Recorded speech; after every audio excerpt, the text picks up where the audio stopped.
Hello बच्चों, तो कल है हमारा साइंस का एग्जाम। तो यहाँ पे हमारे पास लाइट चैप्टर के दो मोस्ट इंपॉर्टेंट क्वेश्चंस हैं जो अपने आप में इंपॉर्टेंट हैं, सेम के सेम आने के चांसेस हैं। अदरवाइज इस पे बेस्ड तो क्वेश्चंस आपको देखने को मिलेंगे, राइट। जल्दी से डिस्कस करते हैं। क्वेश्चन है हमारा, student focused an image of a candle flame. तो यहाँ पे हमारे पास क्या है, डिस्टेंस ऑफ द फ्लेम दिया हुआ है। दैट मीन्स कि इसको हम ऑब्जेक्ट की ट्रीट करेंगे। फ्लेम जो है वो ऑब्जेक्ट है और distance of screen from the lens, lens से जो स्क्रीन की डिस्टेंस है वो हमारे पास ये दी हुई है।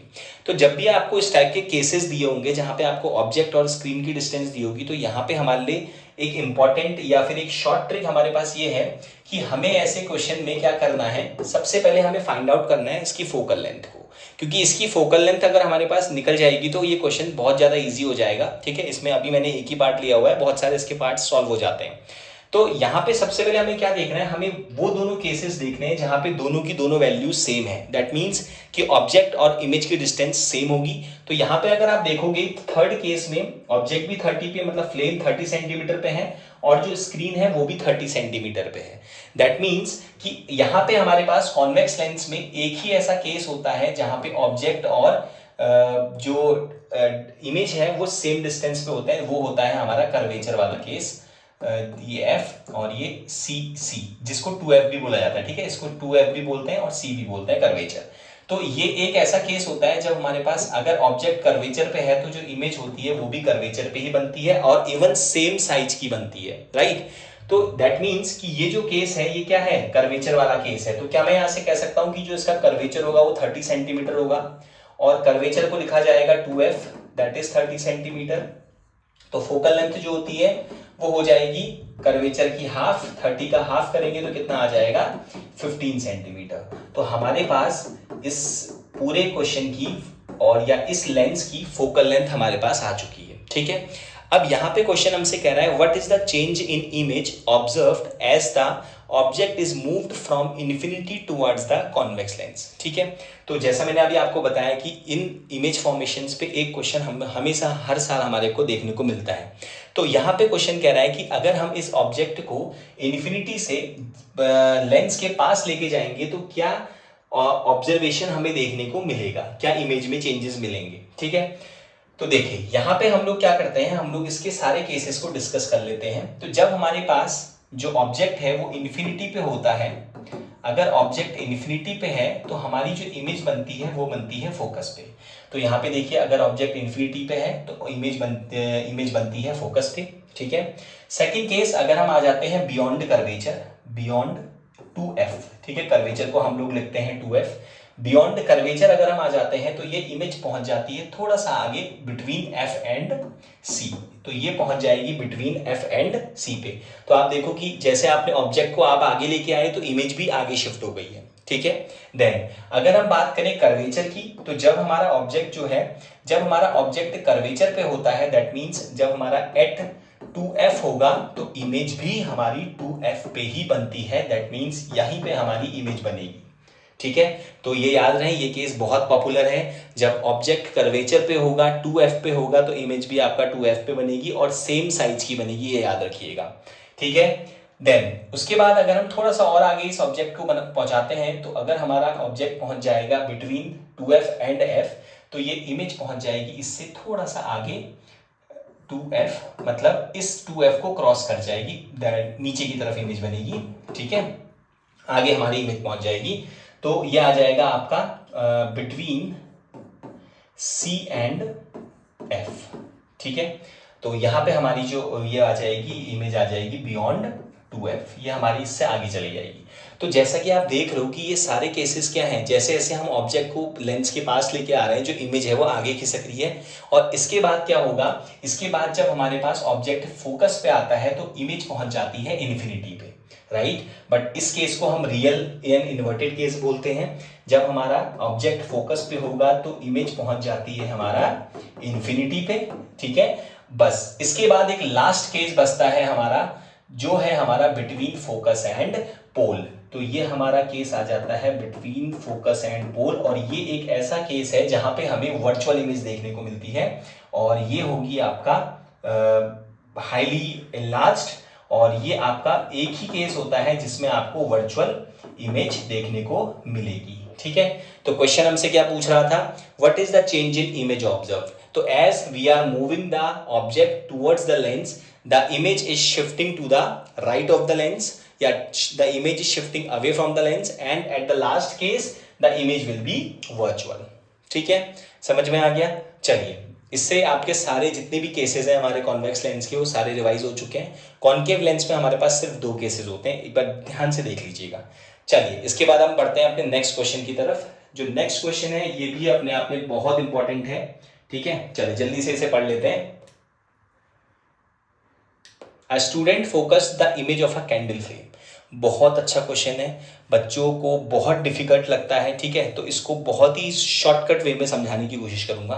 देखो, a student focused the image of a candle flame on a white screen using a convex lens. यहाँ पे भी हमारे पास कॉन्वेक्स लेंस दिया हुआ है, and he noted down the position of the candle screen and the lens as under. ठीक है, तो यहाँ पे उसने कुछ ऑब्जर्वेशंस की, और यहाँ पे उसने position of candle, position of convex lens और पोजीशन ऑफ स्क्रीन।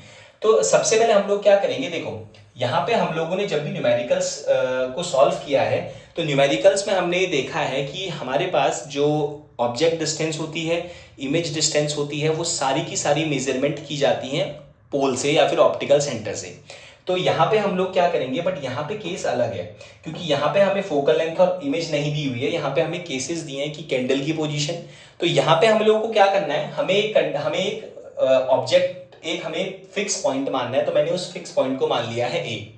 ये ए हमारा फिक्स पॉइंट है, यहां से 12 सेंटीमीटर पे रखा गया है कैंडल को। तो ये हम लोग यहाँ पे हम लोग 12 सेंटीमीटर पे रख दे रहे हैं कैंडल को। तो this is 12 centimetre C. Then convex lens की जो पोजीशन है वो है 50 सेंटीमीटर, 50 सेंटीमीटर पे हमारा क्या रखा हुआ है, कॉन्वेक्स लेंस रखा हुआ है। तो ये हम बना देते हैं कॉन्वेक्स लेंस। 50 सेंटीमीटर पे हमारा कॉन्वेक्स लेंस आ गया। स्क्रीन जो रखी है वो 88 सेंटीमीटर, इसका मतलब यहाँ कहीं पे हमारी स्क्रीन भी रखी हुई है। तो यहाँ से लेके यहाँ तक की डिस्टेंस जो हो जाएगी वो हो जाएगी 88 सेंटीमीटर। तो बेसिकली इस क्वेश्चन को सॉल्व करने के लिए हमने क्या किया, सबसे पहले हमने एक फिक्स पॉइंट माना। उस फिक्स पॉइंट से हमने कुछ दूरी पे रखी थी कैंडल, कुछ दूरी पे रखा था लेंस, एंड कुछ दूरी पे रखी थी स्क्रीन। तो ये हमारा ऑब्जर्वेशन पॉइंट हो गया। अब यहीं से हम लोग क्या करेंगे, इसको सॉल्व करने की कोशिश करेंगे। चलिए, अब क्वेश्चन कह रहा है what is the focal length of the convex lens. तो पहले हम इसको क्या करते हैं, इसको अपने अकॉर्डिंग डील कर लेते हैं, जिसकी वजह से हम बाकी सारी इंफॉर्मेशन को फाइंड आउट कर पाएंगे। तो देखिए, अब हमारे फॉर्मूले के अकॉर्डिंग हमारे पास जो फॉर्मूला होता है वो होता है 1/f equals to 1/v minus 1/u। But इसमें जो v और u की डिस्टेंस है वो हमेशा मेजर की जाती है ऑप्टिकल सेंटर से या फिर पोल से। तो अगर हम बात करें अपने ऑब्जेक्ट की, तो ऑप्टिकल सेंटर से ये वाली डिस्टेंस अगर मुझे निकालनी है, ठीक है, अगर मुझे C से लेके O तक की डिस्टेंस निकालनी है, तो मुझे इस 50 में से इस 12 को माइनस करना पड़ेगा। तो जो कि मेरी हो जाएगी U 50 माइनस 12, और ये आपका आ जाएगा 38 सेंटीमीटर। और ऑब्जेक्ट हमेशा नेगेटिव होता है, इसलिए मैं माइनस इसमें खुद लगा दूंगा। ठीक है, तो हमारे पास ये जो डिस्टेंस आ चुकी है, ये आ चुकी है 38 सेंटीमीटर। ठीक है, चलिए, इसके बाद हमारे पास जो इसकी जो इमेज है वो आपका कहाँ पे है, जो लेंस है। ठीक है, देखिए, ये जो हमारे पास था यहाँ से लेके यहाँ तक 38 सेंटीमीटर आ चुका। अब जो यहाँ पे स्क्रीन है हमारी, स्क्रीन है हमारा 88 सेंटीमीटर पे। तो दैट मीन्स जो इमेज बनेगी वो यहाँ से लेके इस वाली डिस्टेंस पे बनेगी, राइट। तो 88 से अगर हम इस 50 को माइनस कर दे तो ये वाली डिस्टेंस आ जाएगी। तो v जो मेरे पास आएगा वो आ जाएगा 88 माइनस 50 सेंटीमीटर, और ये आ जाएगा 8 में से 0 8 माइनस 5 3 38 सेंटीमीटर। ठीक है, तो हमारे पास जो इमेज की डिस्टेंस आ चुकी है वो भी क्या आ चुकी है, 38 सेंटीमीटर, राइट। तो ये हमारे पास वैल्यू सेम आ चुकी है। अब अभी हमने इससे पहले क्वेश्चन में डिस्कस किया था कि अगर हमारे पास कोई भी ऐसा केस हो जहाँ पे ऑब्जेक्ट और इमेज सेम डिस्टेंस पे हो, तो दैट मीन्स वो कर्वेचर वाला केस होता है। तो यहाँ पे मैं लिख सकता हूँ कि जो इसका कर्वेचर है वो कितना है, 38 सेंटीमीटर, और फोकल लेंथ इसकी हाफ होती है, तो 38/2, दैट मीन्स 19 सेंटीमीटर क्या हो गया, इसकी फोकल लेंथ है। तो पहले वाला आंसर हमारे पास आ चुका है कि जो फोकल लेंथ है इस लेंस की वो कितनी है, 19 सेंटीमीटर, राइट। चलिए, अब हम जाते हैं अपने सेकंड पार्ट की तरफ। What will be the image be formed if he shift the candle towards the lens at a position of 31 centimetre. तो यहाँ पे अब वो क्वेश्चन कह रहा है कि इस ऑब्जेक्ट को जो shift the candle to earth, ठीक है। अब इस कैंडल को 31 सेंटीमीटर तक आगे बढ़ा दिया गया है, ठीक है। तो दैट मीन्स अभी ये 12 सेंटीमीटर पे था, तो अब ये थोड़ा और आगे जा चुका है, ठीक है। तो ये इमेज कहीं यहाँ पे आ जाएगा ऑब्जेक्ट। तो इसको अब हम दूसरी डायग्राम से समझते हैं। चलिए, अब अगर हम बात करें दोबारा इस फिगर की, तो पहले ये 12 सेंटीमीटर पे था, ये हमारा ए पॉइंट है जहाँ से हम इसे मेजर कर रहे हैं। तो अब ये 31 सेंटीमीटर पे आ चुका है। तो यहाँ से लेके यहाँ तक की डिस्टेंस है 31 सेंटीमीटर, और लेंस की दूरी थी 50 सेंटीमीटर, और स्क्रीन की दूरी हमारी 88 सेंटीमीटर, राइट। तो ठीक है, अब हमें यहाँ से लेके यहाँ तक की दूरी के लिए अगेन क्या करना पड़ेगा, अब आप अच्छे से जान चुके होंगे, समझ गए होंगे अब आप। तो हमें इस पूरे 50 में से इस 31 को माइनस करना पड़ेगा। तो 50 माइनस 31 अगर हम करेंगे तो 10 माइनस 1 9, और 4 माइनस 1 19 सेंटीमीटर। तो ये जो ऑब्जेक्ट है 19 होगा, लेकिन नेगेटिव साइन आएगा, क्योंकि हमेशा हर लेंस या मिरर का जो ऑब्जेक्ट होता है वो माइनस में होता है, ठीक है।